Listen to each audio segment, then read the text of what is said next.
కేంద్రం దేశంలో ఏ రాష్ట్రమైనా ఉద్యానవన పంటలు ఒక క్లస్టర్గా చేస్తే నిధులిస్తామని ప్రకటించిందన్నారు మంత్రి అచ్చెన్నాయుడు. గత ప్రభుత్వం హయాంలో ప్రారంభించిన పనులు మొత్తం ఎక్కడ వేసిన గొంగలి అక్కడే అన్నట్లుగా ఉందన్నారు. మంత్రి వ్యాఖ్యలకు బొత్స కౌంటర్ ఇచ్చారు. వ్యవసాయం శుద్ధ దండగాని ఎవరు చెప్పారో అందరికీ తెలుసన్నారు. సభలో అడిగిన ప్రశ్నలకు సమాధానం చెప్పకుండా విమర్శలు చేయడం సరికాదని కౌంటర్ ఇచ్చారు.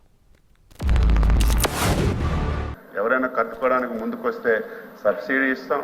పులివెందుల్లో మరి 70% పూర్తయి 30% పెండింగ్ ఉందన్నారు. ఇమీడియట్గా మా ప్రయారిటీ అదే అధ్యక్ష. ఏవైతే గత ప్రభుత్వంలో ఉన్నాయో, ఏవైతే ప్రారంభించారో అన్నీ ఎక్కడేసిన గొంగలు అక్కడలాగా ఉన్నాయి. అందులో ప్రయారిటీ తీసుకున్నాం. 10% పెడితే ముందు ఏది ఉపయోగంలోకి వస్తుంది, 20% పెడితే ఏది ఉపయోగంలోకి వస్తుంది, ఒక ప్రయారిటీ తీసుకొని ఈ ప్రభుత్వం అనేది చాలాసార్లు చెప్పాను, మళ్ళీ చెప్తున్నాను. ప్రభుత్వాలంటే కంటిన్యూషను, ఇది మన సొంత జాగీరు కాదు.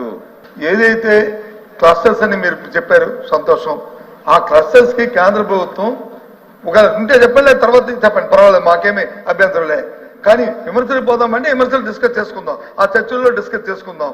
అడిగిన దానికి సమాధానం అనేది ఏమైనా తెలుసుకుంటే చెప్పండి, అంటే ఇన్ఫర్మేషన్ అయిపోతే తర్వాత చెప్పండి, పర్వాలేదు.